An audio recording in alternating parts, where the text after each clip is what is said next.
बुशरा बीबी की 9 महीने जेल के बाद आज रिहाई मुमकिन हुई, इस पे बड़ी खुशी हुई। बुशरा बीबी ने बहुत दलेरी के साथ 9 महीने जेल बर्दाश्त किया है, सख्त हालात में और ऐसे जुर्म में जो कभी उसने किया ना हो। हर किस्म का जोर ज़बरदस्ती, हर किस्म की सख्ती बर्दाश्त की, लेकिन खान साहब और खान साहब के नज़रिए के साथ वो रही।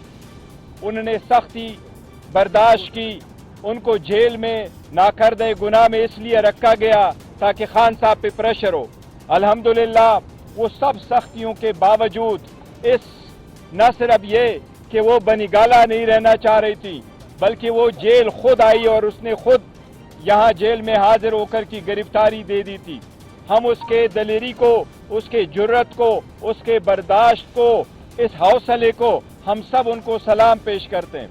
आज अल्हम्दुलिल्लाह इस बात पे खुशी है कि वो इंशाअल्लाह ताला से थोड़ी देर बाद बनीगाला पहुंच जाएगी इंशाअल्लाह ताला।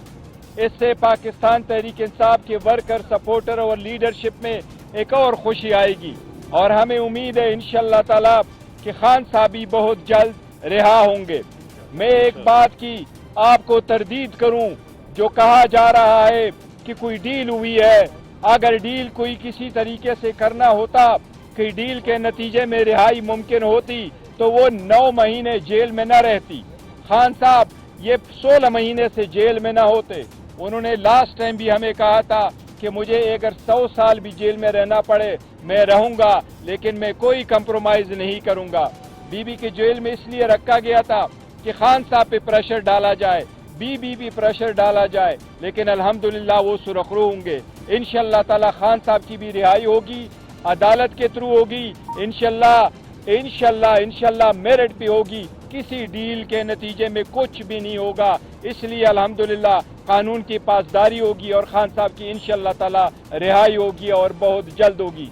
मैं पाकिस्तान तहरीक इंसाफ के सारे वोटर, सपोर्टर, लीडरशिप को जो पाकिस्तान में या बाहर है, उन सब को बुशरा बीबी के इस रिहाई पे मुबारकबाद पेश करता हूँ और हम अल्लाह ताला का शुक्र अदा करते हैं। इससे पहले रिहाई की रोकथाम जारी हुई थी और उनको रात को रिहा करके दोबारा गिरफ्तार किया। आज रोकथाम जारी होती है, फौरी तौर पर उनको रिहा कर दिया जाता है। डील के हवाले से क्वेश्चन तो मार्क हो रहे हैं कि पहले से इंतजाम मुकम्मल थे। देखे, इनने और कौन से केस में अरेस्ट करना था, कौन सी चीजें जिसमें पहले से आपने अरेस्ट नहीं किया। आपने उसने जो बड़े सारे एफआईआरों में भी अरेस्ट किया, उसमें अदालत ने बेल दी। आपने उसको इद्दत वाले केस में भी अरेस्ट करवा के कन्विक्शन दी, उसमें भी अदालत ने रिलीफ दी। पहले भी तोशाखाना के केस में आपने उसको अरेस्ट करके अदालत में रखा, फिर एक दूसरा तोशाखाना का केस आपने डाल दिया। तो ये जितना भी हुआ है मेरिट पे हुआ है। किसी भी पॉलिटिकल पर्सन को, जबकि बीबी के साथ एक चीज आपको बताऊं, बीबी का तोशाखाना के साथ दूर दूर तक कोई ताल्लुक नहीं था। बीबी का तोशाखाना की लिस्ट में नाम नहीं था। बीबी ने कोई गिफ्ट लिया नहीं है, बीबी ने कोई गिफ्ट बेचा नहीं है, बीबी ने कोई पैसे दिए नहीं है, बीबी ने उसका टैक्स दिया नहीं है। कैबिनेट की लिस्ट में बीबी का नाम नहीं था, इलेक्शन कमीशन के लिस्ट में बीबी का नाम नहीं था, हुमायूं दिलावर साहब के केस जो ट्रायल हो रहा था उसमें बीबी का नाम नहीं था। ये तो सिर्फ एक बहाना था बीबी को जेल में रखने के लिए और अल्हम्दुलिल्लाह अदालत ने उसको आतिश न्यूज पाकिस्तान के सबसे बड़े न्यूज नेटवर्क का हिस्सा बनने का सुनहरी मौका। मुल्क भर से दर्ज झेल आसामियों की जरूरत है। Bureau chief, deputy bureau chief, video editor, city reporter, tehsil reporter, district reporter, crime reporter, press reporter, नुमाइंदा, नामह नगार। Chief executive Syed Jamshed Bukhari.